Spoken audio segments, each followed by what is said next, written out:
Okay. Well, it is 3:15 p.m. Here in Ohio as I resume this presentation. That would make it 10:15 p.m. in Kiev. So night has fallen on the second night of fighting there, and quite a lot has happened.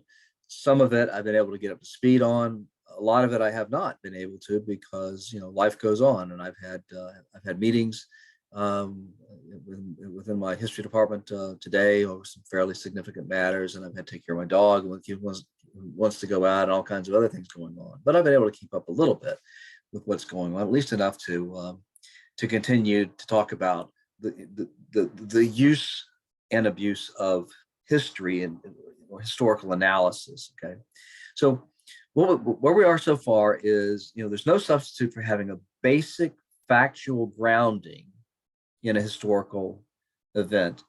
Okay, and don't just try to find something that is reasonably objective. It's going to have a point of view. The piece that I had you watch has a point of view. The lady doesn't like Vladimir Putin. At the end of the day, that's quite clear. But you got to say you learned a lot from her that you didn't know before, and so so that's all to the good. The next thing is to take advantage of what you've learned about history. If you've been paying attention in either one of the courses, the American Military History course, but this particularly the war and world history course, you should realize that the Westphalian system is at the heart of what makes what's going on in Ukraine so compelling to so much of the world. So you should know that much. And then it becomes a matter of just keeping up with what's going on here. So where are we right now? Well, I did a few screen grabs a little while ago. President Biden around 1:30 p.m. Spoke to the nation, spoke to the world, condemning Putin's incursion into Ukraine, saying that he believed that Putin was intent upon nothing less than, in fact, restoring the Soviet Union, vowing all kinds of dire consequences to Vladimir Putin and so forth. And this of course has made world headlines. That's Fox News in the upper left hand corner reporting on it. That's Le Monde, which is the big French daily, reporting on the left-hand side, and then there's the Washington Post headline for you as well. So events are unfolding. This is the military situation according to the New York Times as of 1:30 p.m. our time, which would be 8:30 p.m. in Kiev, and you can see that between the airstrikes all over Ukraine and the fact that Ukraine is being attacked from three sides on a major level, Russian troops landing in the major port of Ukraine, Odessa, which gives Ukraine a port outlet on the Black Sea.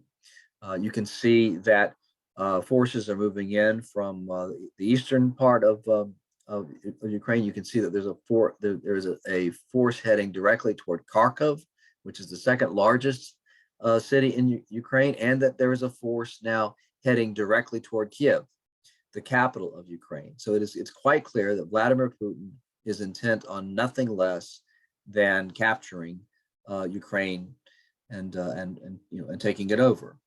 So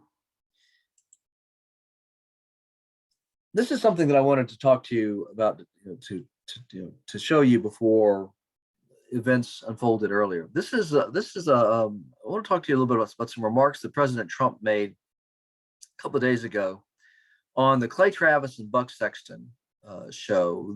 These are two right-wing talk show hosts who have inherited Rush Limbaugh's time slot, the coveted noon to 3 p.m. Time slot. They've inherited the Rush Limbaugh theme song. They've inherited Mr. Snerdley, who handles things. Used to handle things on the Rush Limbaugh show. So they are his his successors. Anyway, a couple of days ago, they had President Trump as a guest on their show. It's a radio show, so he called in from Mar-a-Lago. And what President Trump said has been reported and really basically lampooned all over the place. Well, I'm a historian, and I don't, and I'm not going to listen. I'm not going to, listen to how MSNBC or CNN or Fox or anybody else frames what President Trump had to say. If I can get at what President Trump had to say directly, if you're a historian, you can get to the primary source. That's where you go. And it wasn't too hard to go to the Clay Travis and Buck Sexton show, and and they've got their own recording of what precisely President Trump said. So so without the editorializing, which we just don't need, we're just going to listen to what President Trump said when he learned that Vladimir Putin had taken two areas in the eastern part of Ukraine, had declared them independent, and then moved in a peacekeeping role. Let's get President Trump's response to this. 24 hours, we know Russia has said that they are recognizing two breakaway regions of Ukraine. And now this White House is stating that this is an invasion. That's a strong word. What went wrong here? What has the current occupant of the Oval Office done that he could have done differently?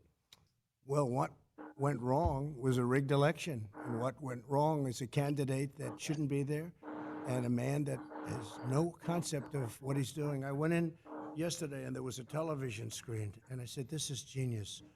Putin declares a big portion of Ukraine.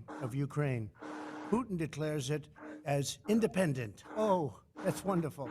So Putin is now saying it's independent, a large section of Ukraine. I said, how smart is that? And he's going to go in and be a peacekeeper. That's the strongest peace force. We could use that on our southern border. That's the strongest peace force I've ever seen. There were more army tanks than I've ever seen. They're going to keep peace all right. No, but think of it. Here's a guy who's very savvy. I know him very well, very, very well. By the way, this never would have happened with us. Had I been in office, not even thinkable. This would never have happened.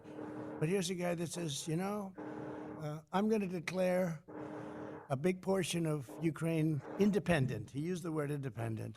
And we're going to go out and we're going to go in and we're going to help keep peace. You got to say that's pretty savvy. And you know what the response was from Biden? There was no response. They didn't have one for that. Now it's very sad. Okay. Now, President Trump is, to say the least, an interesting person. Back in 2016, I got his campaign manifesto, Crippled America is what it was called, on audiobook, and took him with me on a long trip that carried me down to northern Georgia, where I looked at some Civil War battlefields. And he made great company. Listening to him sort of hold forth on this issue and that issue and the other issue, and assuring the reader that he could do what he said he was going to do because he built a beautiful golf course in Scotland.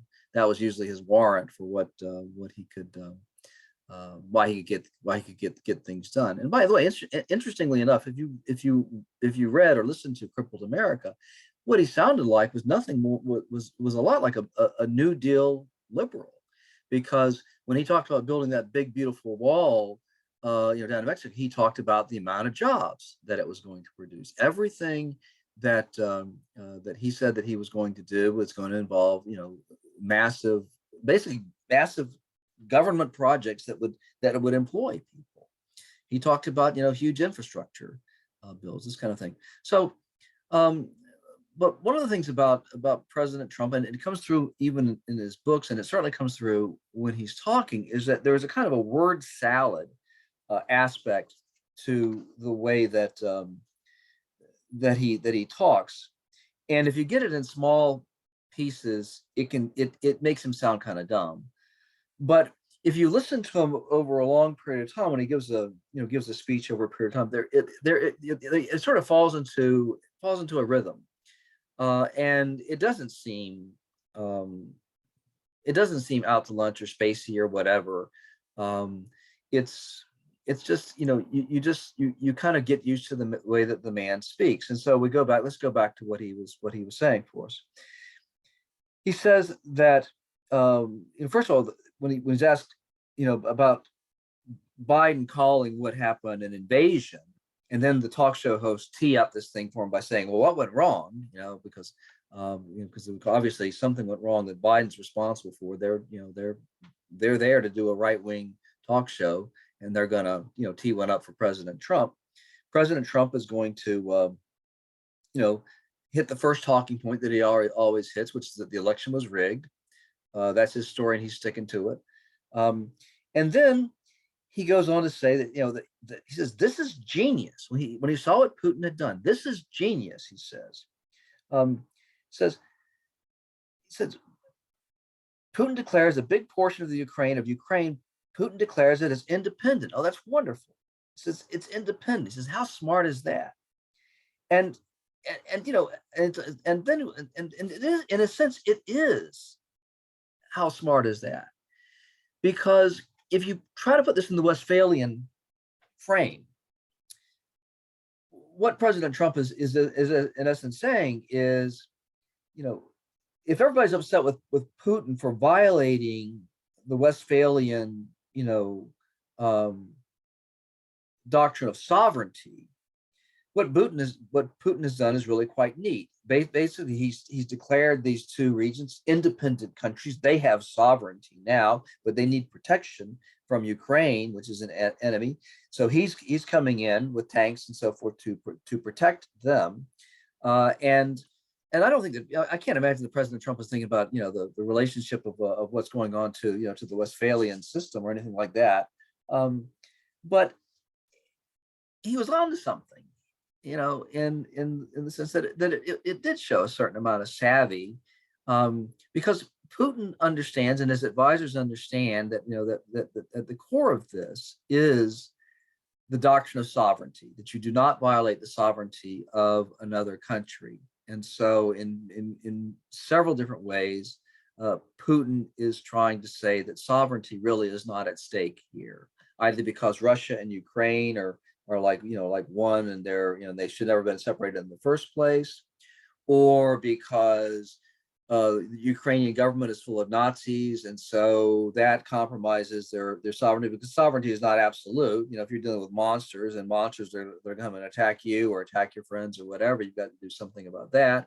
Or there are these two separatist countries that are now independent, and we're moving in to take care of them, first by a peacekeeping role, and then because we think that they're an imminent danger, we're going to have to attack Ukraine to relieve that danger. So in a number of ways, Putin is violating Ukrainian sovereignty just in broad daylight, and at the same time working things around to make it seem as though that's not quite what he's doing. And President Trump says, that's savvy. Well, in a sense, that is savvy. Okay. Now, the next thing I want to get to, let's get back. The next thing I want to get to is historical analogies. I don't have time to go into historical analogies in any detail now. We'll have to save it for another time. But as I have had a chance to listen to news coverage since 3 o'clock in the morning, when I was working down in the basement and listening in on things, I noticed a number of references to things that had happened historically, and I'm just giving them to you in not in the order which I heard them, but just in chronological order, so that this morning Joe Scarborough was reminded of a famous statement made by Edward Grey, who was the British Foreign Secretary. He said it when the guns of August were just beginning, when European powers were mobilizing for what would become the First World War. He was looking at the maintenance men lighting the gas lamps in London. You didn't have electric lights then, so you had gas, and you would the gas flow, and you'd light it. And so and he sees them being lit. And then what he says is, is the opposite. The lamps are going out all over Europe. We shall not see them lit again in our lifetime. So this is the thought that comes to Joe Scarborough, and it's not an analogy in the sense of he is making a sort of a serious point that this moment is like 1914. That's not where he's coming from. But but what he's saying is emotionally, the emotion is the same. And once you've got a sense of a similarity in emotion, then one of the things that can happen, it doesn't always happen, is that you do begin to build a kind of a set of reasons, about why the emotions then and the emotions now really do have some kind of rational or logical connection to them. I think one thing you can be said is that this analogy is suggestive of the fact that we have somehow hit a break point. That we've crossed some kind of milestone, some kind of boundary. The way things were yesterday and the way things are tomorrow are going to be fundamentally different because of what has happened in Ukraine.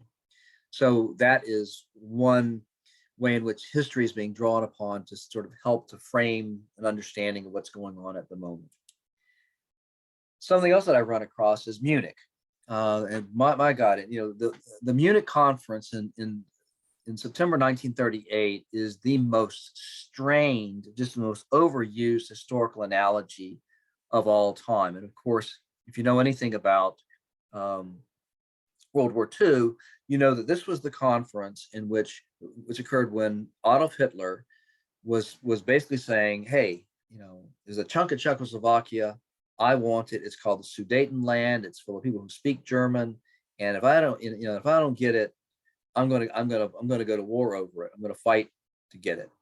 Well, the British, Great Britain, and France had both declared to Czechoslovakia that they were going to guarantee Czechoslovakia's independence.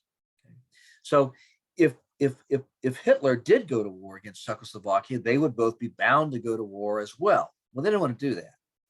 So what they did was they through the good offices of Il Duce, Benito Mussolini, the Italian dictator, they set up a conference with Adolf Hitler in Munich, in southern Germany, in September 1938. They put it together really quite quickly, and by the way, and with nobody from Czechoslovakia present, they cut a deal with Adolf Hitler. It was basically, okay, look, we will make our Czech allies give you Sudetenland, and then you'll be satisfied with this. This is the outcome. Then you'll be okay with this outcome. And Hitler's like, absolutely, this is fine. That's all I want. And Chamberlain and Daladier, the two guys, on the left hand of the photograph, they go back and they think they've averted a war. Because one of the things that they've known that Hitler, like any rational German statesman at that particular time would have been, was trying to take the Versailles settlement that had stripped Germany of some of its territories, and it stripped Germany of its ability to have an air force and a navy and an army larger than a certain amount. That Hitler had made it his business in life to dismantle that Versailles settlement.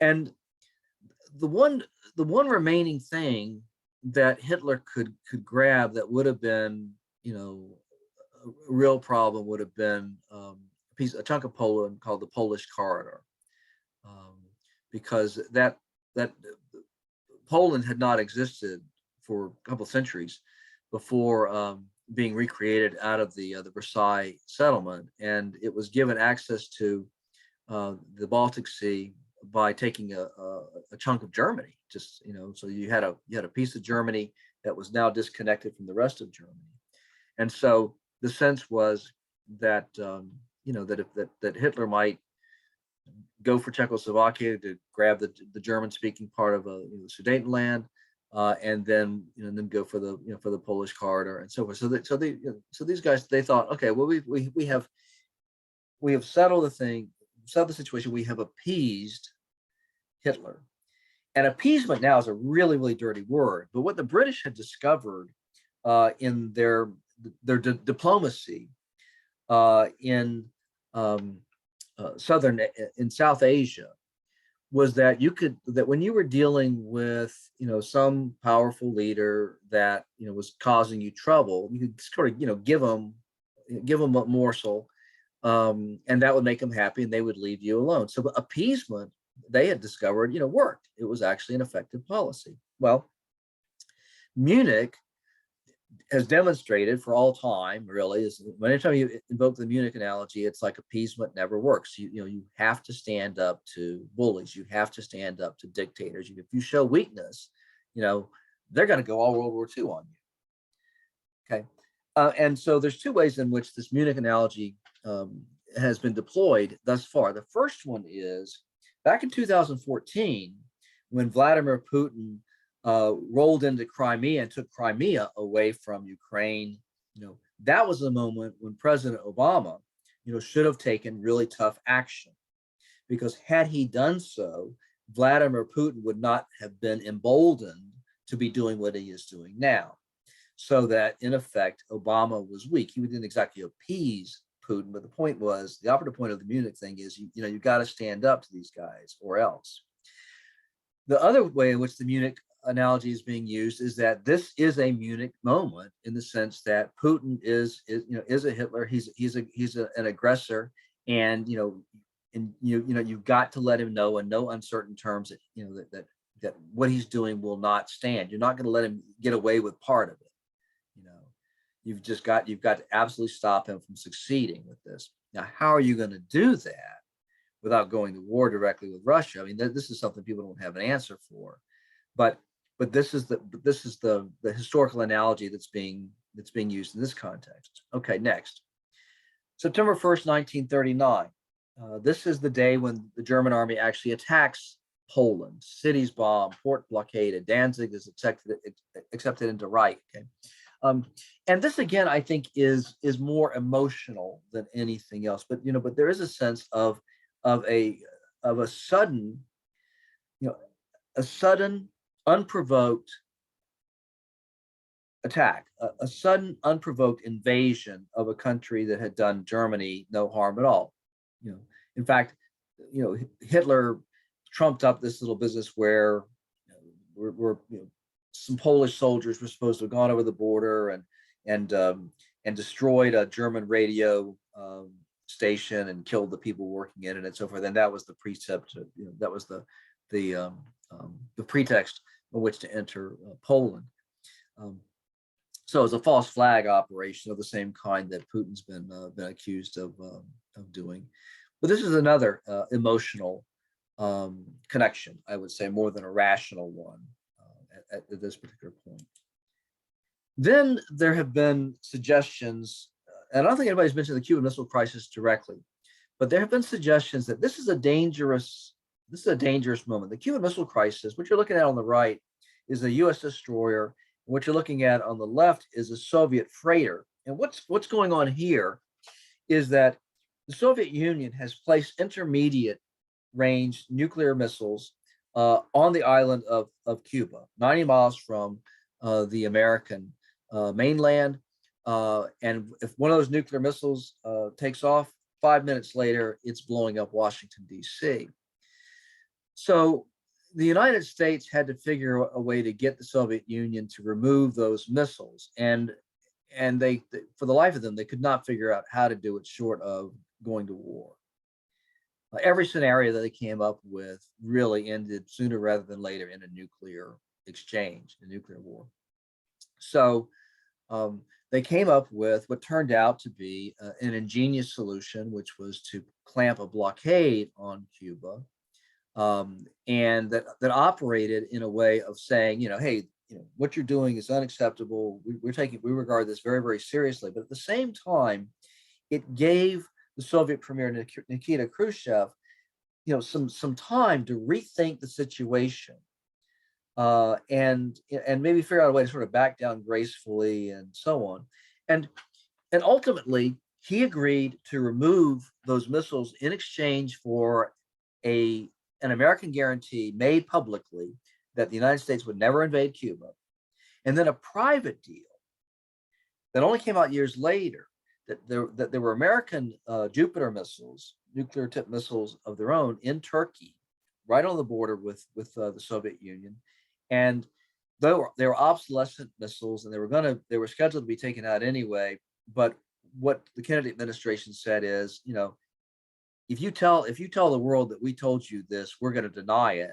But the fact of the matter is, you move those missiles out of Cuba, we will move those missiles out of Turkey, and that was the deal that got cut. But while this crisis is underway, this is where things come into play with what's going on between Ukraine and NATO and the United States and so forth. Is we don't want to go to war. We're not going to send troops into Ukraine. We're not going to go to war with Putin directly. Russia and the United States, or Russia and NATO going head to head. That's World War III. And they've still got nukes, and we've got nukes, and and things could still go very, very, very badly. So the question becomes, well, what if there is some kind of accident? What if there's a miscalculation? And in the middle of the Cuban Missile Crisis, there was such a miscalculation. There was a reconnaissance aircraft, a U-2 reconnaissance aircraft, flying over Cuba at an altitude of 70,000 feet, and some guy down on the deck, who ran a surface-to-air missile battery, fired at the U-2 and hit it, and it crashed, and the pilot was killed. And then it was a question of, well, who did this? Did the Soviet premier order this? Was this calculated? Is this intentional? Was this a signal to us that he's not going to be pushed around, or we're going to have to back down, or else? Or was this just some lieutenant making a stupid decision? Well, ultimately, we decided to treat it as if it was a lieutenant making a stupid decision. But the point is, when you're in these kind of crisis situations, things can go wrong. We don't have any troops in Ukraine, but we have troops right over the border in Poland. Supposing that a Russian missile misses its target in Ukraine and goes over the border and hits Poland, and and hits or somehow or other strikes American aircraft, or there's all kinds of scenarios you can think of in which we could end up in a fighting one another in sort of and so that's something that people have brought up, is the danger of that. So that's one way of looking at history and saying, here's a situation now, and here is they haven't talked about the Cuban Missile Crisis directly, but basically, we're in a situation where something bad can happen by accident that could cause the situation to escalate out of control. Another analogy that's been used is an interesting one, and it has to do with something that might have inflected Vladimir Putin's thinking, because Putin is going into Ukraine and it's just decided to attack it and take it over. But what he may be thinking back upon, this is an analyst I heard this morning talking about it, it's an interesting idea, is that back in 1999, the Serbian dictatorship of Slobodan Milosevic was aiding and abetting the ethnic cleansing operation that was going on in Kosovo, with ethnic Serbs taking out people who were Muslims living in Kosovo. And there have been years of this kind of sort of genocidal behavior, and so NATO attacked Serbia, attacked Belgrade, the capital of Serbia. And this was not part of NATO's mandate. The North Atlantic Treaty Organization existed, for purposes of self-defense, and it was unfortunate what the Serbs were doing, and that kind of thing was bad, but it was not. It was not, strictly speaking, it was none of NATO's business. And yet NATO went in anyway and bombed Serbia and got away with it. And Putin's like, well, if they could do that, then I can do this. The two things are analogous. So that's an interesting idea. Is it the way Putin's actually thinking? I don't know. Is it an attempt to use history to understand the current situation? Yes, it very much is. Something else that you hear about is, okay, well, what we're going to do is we're not going to attack Putin, but we are going to give him, economic sanctions from hell. We are going to, freeze assets here and deny his ability to transfer funds there. And we're going to, not allow economic activity here. And we're going to seize the funds of various cronies and this kind of thing. And then he'll be sorry. Well, after the Desert Storm operation in 1991, in which the United States, Great Britain, France, and a number of other countries got Iraq to retreat from Kuwait, we imposed economic sanctions on the Saddam Hussein regime and some other conditions. And the idea really was, over time, one of two things would happen.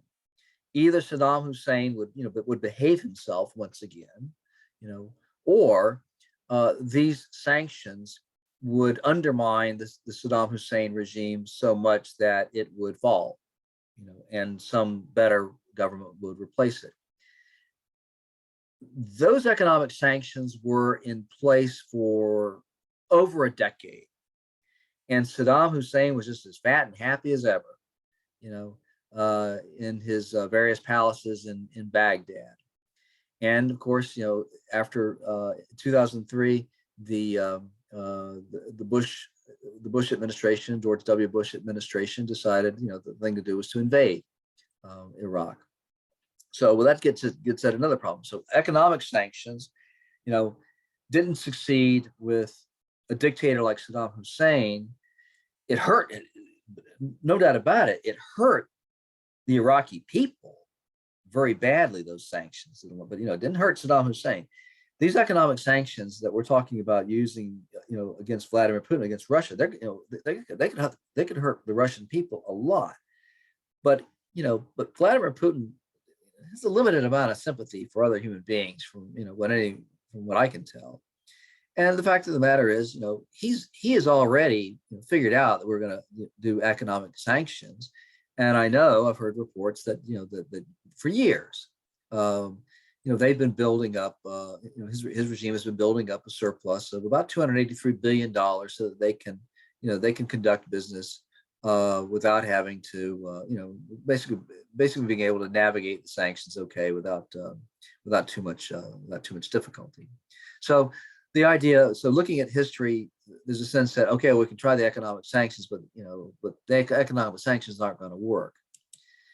Then there is the law of unintended consequences. Now, this is the thing that's supposed to operate against Putin.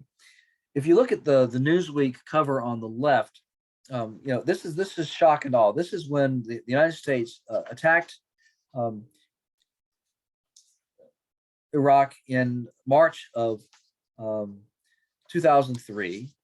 And the sense was, well, this may not be a good idea to execute this war of choice against Iraq. But certainly, we're going to go in, we're going to kick ass, take names, and the war will be over, quite quickly.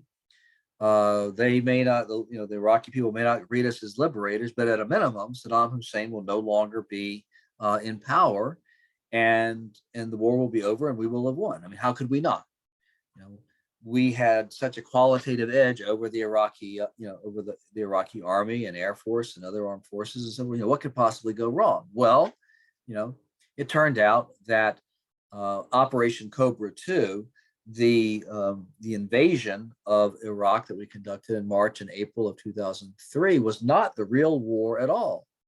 The real war was this unexpected insurgency that evolved without us even noticing it for a period of time. We began to see, people, terrorist attacks and improvised explosive devices going off and this kind of a thing. And at first it was like, well, these are some diehards who just don't get the message that, Saddam Hussein's regime doesn't exist anymore. And then, the tempo of these attacks ramped up greater and greater. And we found ourselves in a quagmire in Iraq, in a situation where we weren't winning the struggle. So therefore we were losing the struggle. And by 2006, this invasion that was supposed to go so smoothly and so quickly had reached crisis proportions, where there a great deal of thought was expended on a sort of a desperate search for a new strategy that would work to get us out of this insurgency, to restore enough stability, military stability in Iraq to make a political settlement possible, because this insurgency was just roiling the Iraqi government to the point where it could just topple entirely. This is the government that we ourselves had installed. So, if we had known what was going to happen when we invaded Iraq, would we have done it? Hell no. So the idea here, though, the historical analogy here is, well, Putin in the short run is getting his shock and all day, but in the long run, things could go very badly for him. And so that's again, a historical analogy that's being used. So right now, I'm just putting it out to you that these are historical analogies that are being they're sort of floating out there right now. The next time we're going to come back and we're going to take a closer look at these analogies and how to use historical analogies intelligently to understand a situation better, and how to discover a specious or tendentious analogy when we encounter one. But again, we'll save that for a different time. Okay.